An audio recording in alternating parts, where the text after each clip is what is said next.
But they said it was all going to be true. Oh. Everything he said, it was supposed to be true. Oh, man, I'm sorry to hear that. Hey, welcome to The Rebellion, the show bringing the fight to self-entitlement. Episode 2. Man, it feels so good. Episode 2, the government is what? Not your savior. Not your savior. Tell the people why you called it that, Caleb. Oh, for so many different reasons. One, there's a complete misconception that the government is somehow going to fix your situation. But it's not. It's not going to fix your situation. It's no amount of free cell phones, quote unquote, imaginary free healthcare, because we're going to get into that a little later, or I'm sure will end up being imaginary free associate's degrees, is going to fix your personal situation. Oh, Josh, I'm excited. Are you excited? I mean, this is episode 2, but it's not only episode 2. It is, I feel like, one of the stronger episodes for this season. You know why? Tell me why. Because when you're starting a movement, when you're starting an awakening, the best thing that can happen to you is your opposition continues to perpetuate ideas that just aren't true, or to twist the truth to try and perpetuate ideas that, again, are not true. And let me explain to you what I mean, because I know that probably didn't sound that clear to you. Right. Yeah, go ahead and give me like an example or something. Okay. Oh, and there, by the way, everybody, there's going to be lots of examples. Example number 1.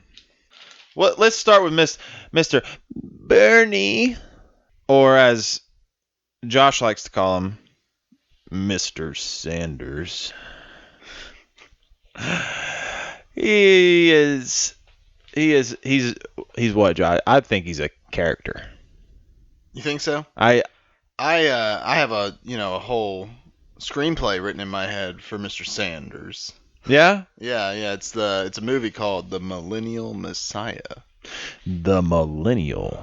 It's a story about how he is going to save our people, Caleb. Oh, my word. Is he like the one? Kind of. But instead of stopping bullets, he's stopping progress. Oh man! All in the name. But that's their saying, Josh. The Democrats are all about progress. Oh, you're right. They're the progressive movement. The progressive movement towards government control. Right. Because that always makes everybody feel so doggone progressive. But Caleb, don't you have a quote? I do. About how Mr. Sanders feels about the government. I do, and it's quite a good quote. I'm so excited to share it with you, Josh. Yeah, go ahead and lay it on us. Let me make sure the windpipes are clear for this one. So, Mr. Sanders, or Bernie, guys, I mean, you're going to have to forgive me if I laugh between certain segments tonight. I mean, some of this stuff it's honestly on the verge of hilarious to me. And you'll see why in a minute. So, Bernie said, "Do we have a government who represents all of us, or the 1%? Hillary Clinton is corrupt because she takes money from Wall Street. Not just money, but big money." I mean, listen, guys, I'm paraphrasing this quote. So I'm sure there is some Bernie supporter out there who's probably going to email me, and I am looking forward to it. I am a man about some knowledge, so please inform me how I went wrong. That being said, though, I'm about to say two words that you probably will never hear me say again. And I say probably because, anytime you say never, you always get proven wrong, right, Josh? Right, yeah. End up saying it. Yeah. But I agree with Bernie. Hillary is corrupt. The government is corrupt. I don't think this is a newsflash. There's an FBI investigation going on her. But the funniest part to me is how you can say we don't have a government who represents all of us. They're corrupt. They represent the 1%, and so does Hillary because they all take money. And Bernie, he doesn't take money. But he somehow, because I guess it's because he's what was it you said he was, Josh? Oh, he's the millennial messiah. Yeah, I guess because he's the millennial messiah. He thinks that realities don't apply to him anymore because I don't understand how you can say Hillary is corrupt, the government is corrupt, which once again both are, and then have a policy that expands the size and power of the federal government to unseen limits. Literally unseen. We're talking, as far as the United States goes, we're talking from going the world is flat to the world is round. Like, that's the size of change this man wants to bring to our country. And it's not scientific progress like the world's flat, the world's round. It's not a good thing. Let me explain why. First off, he himself says the government's corrupt. Right. So, how by expanding the government and giving the government more power and more money is a good idea? I don't understand. Do you get it, Josh? Yeah, it's like saying my house is on fire, so let's throw gasoline on it. Right, because that helps. Right. Helps burn it down quicker. To the ground. Oh, and it just keeps getting better because the 18 to 35-year-olds know what they're doing, which I'm part of, by the way. Me too. Yeah, makes us so happy to be known as the generation that's going to drive the United States to socialism and ultimately the end. Oh, I know. Oh, I know. I can hear it now. The Bernie's, it's not the end. It's equality. It's fairness. God. Just please. Let's. Okay. I know it sounds good. I'm not making fun of you. I'm just asking you to just take 5 minutes out of your day and come to a place I like to call reality. God help us. So, back to Bernie. He is not your savior. In fact, there's no amount of government control that's going to fix your, what is it, Josh? Your situation. Your situation. There's no amount of government control, no amount of government cell phones, no amount of government healthcare that's going to fix your situation. And I promise that. But, listen.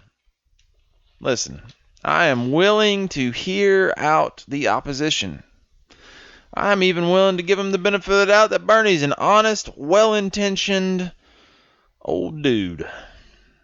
Maybe he just really thinks this is the best way forward. Whew. God help him if he does. So, let's hear the argument. Here's their argument, Josh. Bernie's they're gonna cry. He's gonna fix it. He's gonna straighten it all out. He's gonna give us $15 an hour and free college. Okay. Sounds good. Sounds good. Let's say he's well intentioned. How does he get rid of the so-called corruption that he himself admits is filled in the government by expanding government? How does that happen? Can you give me a reason, Josh, or a way, or a method, or a strategic plan, anything? Well, let's see. Nope. Okay. All right. Nope. Fair enough. I mean, literally, the only thing I could come up with within his parameters is we would have to make Bernie king. And I think that's why we established this country, because we didn't want kings anymore. Because if I'm then you're gonna have to correct me. Sure. You're gonna have to correct me, because That's what I'm here for. you're my sounding board. But I'm pretty sure we learned something from history that, and I'm sure I'm gonna butcher it.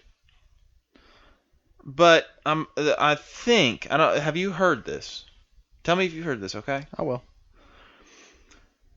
There's a saying, maybe a wisdom-filled phrase, and I think it goes something like this: absolute power corrupts. Absolutely. Have you heard that before? I have, yeah. Yeah, and the first thing that comes to mind when you say that is a great example, Church of England. The whole reason the Pilgrims came to America was because a king with absolute power decided that he had the absolute power to rewrite God's word in his favor and persecute. That is a well said point, my brother. So the point is, you give somebody, i.e. the federal government persona, you give them absolute power, where are we going to flee? Where are the Pilgrims going to go, Caleb? There is no new world. Unfortunately, this is the last bit of it. So, let me offer you a solution, Josh. Let me offer the Church of England a solution. The only way to stop government corruption is to do the obvious thing, and that's get rid of government. That's to vote for people who want government to be smaller, to impose term limits so that these politicians can't make a career out of taking advantage of the American people. You know what, since you said that, the most asinine thing to me is about, I don't like to label it, but the left, the liberals, the generation that we've become, is we are the first to cry Black Lives Matter. We're the first to cry government abuse. We're the first to cry anytime we feel that our First Amendment is being stepped on. The man. Right, the man is coming down on us. Those big corporations and those nasty, nasty freaking parents of ours. Oh, God. Who likes parents? They're horrible. Horrible. Yet we want to... But yet we live with them still when we're 30, they according to the average millennial. They have a couch. Yeah. So, God forbid we pay rent. So we're the first people to cry when we feel like the man is taking too much power. Who do you think the man is? It's the freaking federal government, and you're wanting to give them more power. Right. You're wanting to give them more of your money. Right. But then you complain because you don't have enough. So give away more of it because you don't have enough. Yeah. So the answer to stop government corruption in the eyes of Bernie Sanders is give the government more money, more power. Right. So you've been shot, Caleb, just metaphorically. Ah! Yeah, you're bleeding. So instead of putting a bandage on it, let's cut another hole in you. But why? Because that's the millennial dream. It's because Bernie said so. Yeah. And there's nothing cooler than a 74-year-old Jewish senator from Vermont. He must be honest. Look at him. He's a grandpa. Yeah, he looks like your grandpa. He's a grandpa. He's a sweet, innocent man, Josh. Don't you make fun of him. Old men have never lied to us. No. Jerry Sandusky. Yeah. Whew. Anyway. Listen. If by some grace of God you are a Bernie supporter and you still happen to be listening to this episode, I understand. I really do. I'm being completely serious right now. His rhetoric sounds so good and so sweet to your ears. It's honestly like honey dripping off the lips of a quote unquote beautiful woman. Right, there is no doubt. He's spitting some good game. Oh, the man has got lines. I just wish there was truth to it. Right. Right. He's like the broke guy that goes in the bar and is like, "Hey, I'm a doctor." Like, but why do you drive a 1985 Honda CR-V? Economical. Yeah. Those people exist. Yeah. Does anybody know somebody like that? So, but I understand the rhetoric. It is sweet.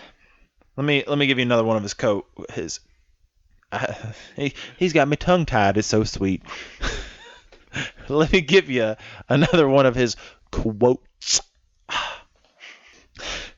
He said, "We have to create an economy that is based on morality, dealing with the needs of the working families, the elderly, and the children, and the sick, and the poor, rather than an economy that is based on greed and the needs of big corporations."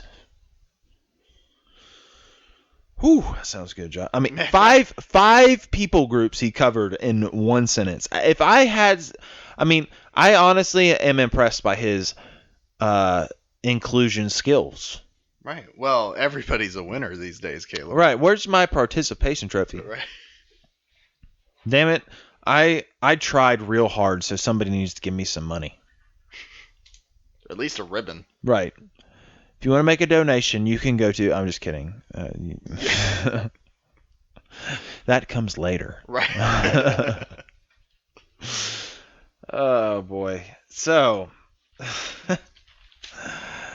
It's hard not to love what he's saying, because he is including everybody. Like, you can identify with at least one of those things he said. A working family. That's me. Right. I know people that are sick. Morality. I would love a moral government. And who under the income of like $250,000 a year doesn't feel poor? Like, right. I promise you, the people that make $100,000 a year, I know the people that make $15,000 a year, you're hurting. I get it. We've both been there. Yeah. Been there. It's not fun. Right. The grind continues, but it's all relative. So, like, somebody that makes $75,000 a year, they honestly feel poor. Why? Not because they are poor, but because they max out. Right. Their lifestyle has adjusted to their income. Right. Which is another topic we'll get into in another day, because, I mean, we could honestly make a whole episode about living inside your means, living below your means, and what the reality is that most of us live beyond our means, and why we all feel poor, and why we all struggle from paycheck to paycheck. And if our job ever has a bump in the road, we are like, oh my God, what's going to happen? We're all going to die. So we vote for people like Bernie to make sure nothing like that happens. But anyway, like I said, another episode, another day. Back to the original point, which was, let's talk about his budget for a minute. You want to do that? Yeah. Okay. Nothing like numbers. Universal language. Ooh, if it were only so true. Because I'll give you this. Politicians, they are a different breed of liar. They have figured out a way to make numbers lie. That is amazing. I mean, I'm honestly impressed because that is a level of, I mean, my integrity, my character doesn't allow me to do that because I'm about truth. I'm about reality. But it's pretty impressive to see somebody that takes a fairy tale and sells it to, I don't know, how many, we got what, 350 million people live in the United States, so half of them are Democrats. At least, let's say Bernie's got 60% of the Democratic Party supporting him. That's something like 100 million people. We'll just round it to that. Sure. Just sold them just a straight fairy tale. Oh, and they bought it. Oh, not only bought it, taking it to the bank. Bernie's gonna be the next president. Bernie is the, what was he again? Oh, the millennial messiah. Ah, Mr. Sanders. So let's talk about his budget for a second. So let's say he gets elected. Let's say he's the next presidente, and he miraculously gets this budget passed. Which That would be a miracle. Yeah. We'll play on that. Yeah, let's go ahead. I mean, he would probably have to assassinate a few people and, drug some voters, but and that's much more Clinton style. right, but Right. he would eventually gets it passed. Year and a half in office, enough people die, enough people get bribed, he gets it passed. Let's just Sure. to let the story play out. We'll play a game, yeah. Yeah. And the name of the game is I'm Sorry. But back to his budget, if you want to call it that. His budget dictates everyone, every single person, every single small business that makes over $250,000 a year will see a tax increase. Anywhere from 3 to 13% of what they're already paying, and also a tax increase in the capital gains sector as well. Anyone over $2 million a year in revenue will have to pay almost half their income in taxes. So And give me some numbers, Caleb. Okay, so let me give you some numbers. I understand at first you think, $2 million a year. They can spare it. Take half of it. They still got $1 million to live off of. Much But- more than the average family. Oh, way much more than the average family. But the reality of it is that we're not talking about necessarily an individual. We're talking about a small business, and small businesses have overhead. Small businesses have to pay employees. Small businesses have to pay rent. Small businesses have to also factor in product cost, unless they're producing the product, and then they have to factor in material cost. These things don't come free. And so let's say you have a small business that does $2 million a year in revenue. But because their product cost is high, because their employee cost is high, because now we've implemented $15 an hour, they only net $100,000 a year. Well, what's 50% of $100,000? I'd say that's about $50,000. So you have a small business owner who's making $50,000 a year, and he no longer has any reason to continue to run his business because he honestly could go and make more money with way less risk, with way less work, because I'm sorry, but the reality is the life of an entrepreneur doesn't come with short hours. It doesn't come with, I worked 8 hours, I worked 10 hours. Like, you're not a real entrepreneur till you're working 12 plus hours. Just going to throw it out there. You can send me all the hate mail you want. It's the reality of the fact. And it's not just because there's just so much to do. Like, there's no, I don't care how efficient you are. If you are a true entrepreneur and you're trying to grow a business, whatever kind of business it is, I promise you that if you add in all the time that you are answering emails, that you are consistently like Researching. the only time you're not involved in that business, we were talking about it earlier tonight, between the couple different businesses I got going and the different ventures I'm trying to work, I can't remember the last time I watched TV. Like, it's hard for me to get on social media and grow that sector of and that's part of the business. And I don't even have time for that because I'm got a podcast I'm producing, I got real estate transactions I'm handling, I got a book I'm trying to write. There's not enough hours in the day. So there's not much drive for the entrepreneur who only gets $50,000 a year from a $2 million revenue business. If I were him, I would shut down because it would be way easier to go make $15 an hour at McDonald's, dropping fries in a bucket, and to make up for the lost, I don't know, what is it, $15,000 a year, I started a little side hustle on the side that the government didn't know about. That's what's going to happen. And when that happens and more small businesses shut down because they could make more money working as employees than taking the risk as entrepreneurs, the evil, greedy corporations actually get more powerful because we just put their competition out of business, which gives them more money and sway over the newly expanded, still corrupt government. Oh, and when the government says, we'll just give them more regulation and tax them even more, what do you think they'll do? What do you think they'll do, Josh? They're going to move. Yeah, they're going to leave. They already started. That's the reason why there's no middle class, because it's so much cheaper to go and do business somewhere else. Because we've had 8 years of Obama.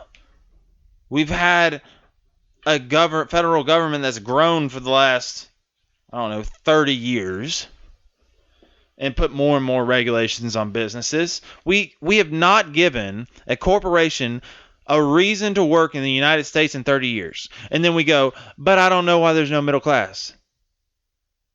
Ding, ding, ding. There's no middle class because there's no decent jobs. There's no decent jobs because we make it too hard for a corporation to make a decent profit in our country.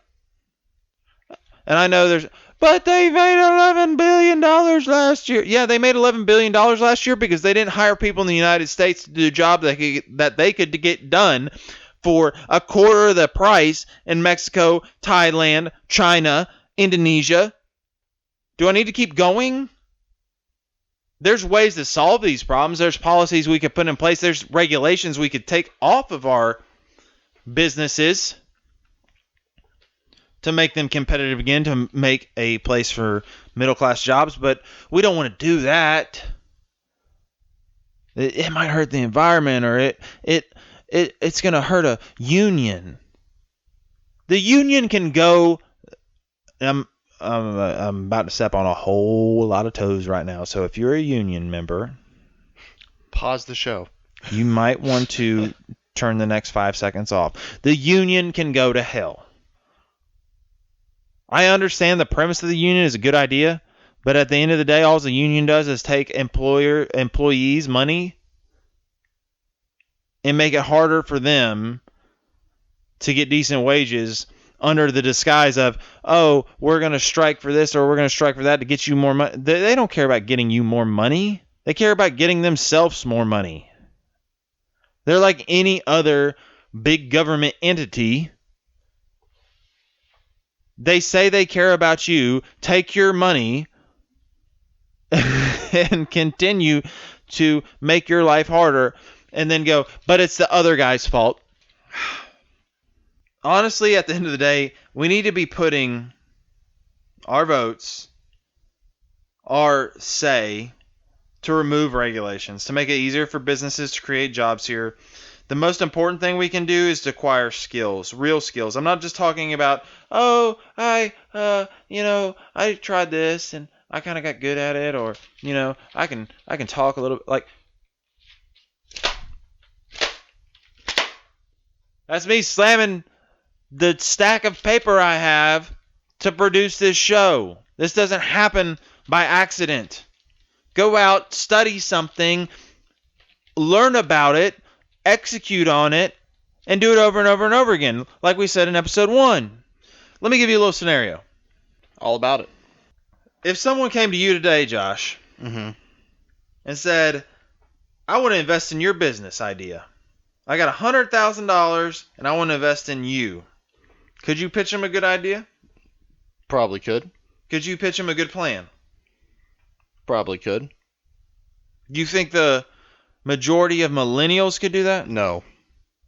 Do the majority of people that work for you that are in the millennial generation, if you said, hey, so-and-so, I'm not going to name names, you know who you are, I got $100,000 and I'm looking to invest.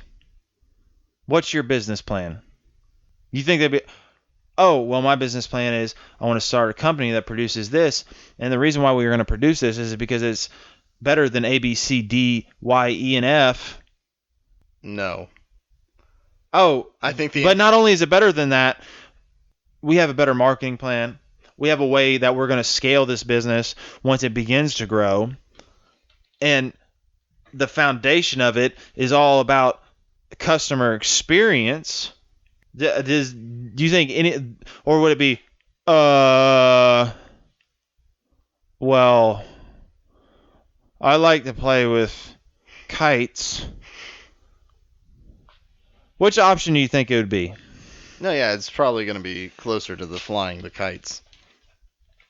And in all seriousness, we as a generation have no idea what it takes to be successful. That's the point of this podcast. You have no idea what it takes to be successful. You've been coddled, not by your parents, somewhat by your parents, but A little bit. by the education system, By the government. by the government, by the expectations put on your employers.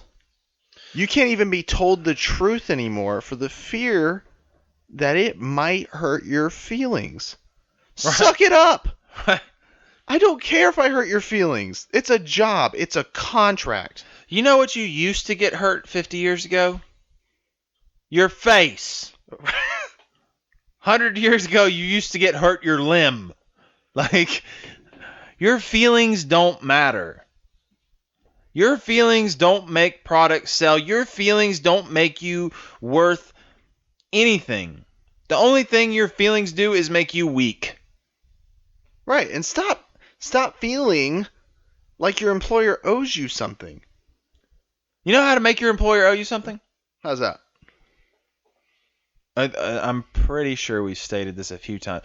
Go get some skills. Go read a book. Go take that idea. Execute on that idea. Continue to improve that idea till that idea is so doggone good that your employer has to say, hey, Billy Bob, I think you need to run Department Z. And you could say, well, why, Mr. Employer? Why do you think I need it? Because over the last few months, you've really, you have grown as people notice when you grow. When I went from not having a clue as to how to improve myself to studying, researching, practicing. Hey, go research some more because you didn't research enough the first time. Oh, okay. Repeat, wash, rinse, repeat, wash, rinse. People began to take notice. I've actually had people come up to me and go, what's up with you, man? You're different. I'm not any different. And I'm not saying I got it all figured out. Listen, this is a journey we're taking together, guys. That's the whole reason we started this podcast, so we could take the journey together. I encourage you.